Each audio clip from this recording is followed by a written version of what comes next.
મારું નામ સબીનાબેન રમણભાઈ દીવા, ગામ બાતરફળી, ઝઘડપાડા, તાલુકો વાંસદા, જિલ્લો નવસારી. અને ટોટલ કેટલા હશે નાના મોટા ગણીને? 9 છે. હા, તો મને એ જણાવો કે તમારા પશુપાલનમાં શું સમસ્યાઓ હતી, શું પ્રોબ્લેમ આવતો હતો? આ ગાય વ્યાલીને દૂધ નહીં આપતો હતો. આ ગાય છે? હા, એ દૂધ નહીં આપતું. એટલે ગાયનું વ્યાણ થયું, વ્યાણ થયું ને પછી દૂધ બંધ જ થઈ ગયેલું કે થોડાક દિવસ ચાલ્યું? 1 લીટર જેવું તાપે વાસરડીને પૂરતો. હા, પછી તેટલું ને તેટલું 1.5 માસ સુધી 1 લીટર દૂધ ખાલી આપતું? 1.5 મહિના સુધી 1 જ લીટર દૂધ?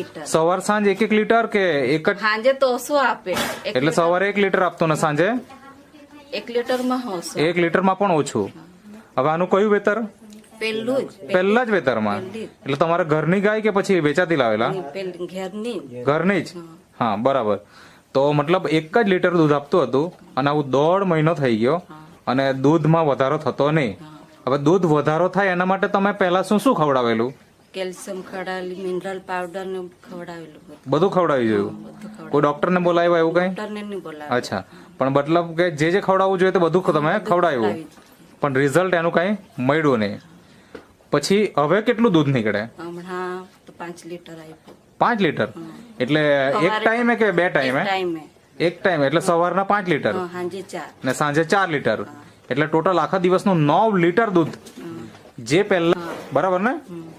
એટલે એમને પહેલાથી તમે ઓળખતા નહીં હતા અને એમનો વિડીયો તમે યુટ્યુબ પર જોયો અને પછી એમનો તમે સંપર્ક કર્યો હશે. અચ્છા, પછી એ લોકો કઈ દિવસે? તે જ દિવસે આવેલા. તો પહેલી વખત જયારે લીધું ત્યારે તમને વિશ્વાસ હતો કે વધશે એવું દૂધ? બીજા વિડીયો મેં જોયા ને એટલે વિશ્વાસ હતો. બીજાના વિડીયો જોયા એટલે તમને વિશ્વાસ આવી ગયેલો કે આ વસ્તુ વાપરવાથી રિઝલ્ટ મળશે જ એમ, બરાબર ને? તો સંદીપભાઈ તમને ત્યારે 1 ડબ્બો કે કેટલા ડબ્બા આવેલા? તમે કેટલા લીધેલા? 2 લીધેલા. એક તમારી મમ્મીએ લીધેલો. તેમાં કેટલા ખવડાવ્યા છે અંદાજે? 9.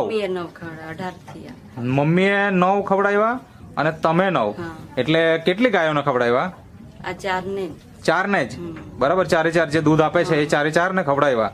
તો એક તો અહીંયા આપણે જોયું કે 5 લીટર સવારે અને 4 લીટર સાંજે, એવી રીતના મતલબ ટોટલ 9 લીટર થઈ ગયું કે જે કદાચ 1.5 થી 2 લીટર જેટલું આવતું હતું એમાં તમને વધારો થઈ ગયો. એટલે કે લગભગ 7 લીટર જેટલો દૂધનો વધારો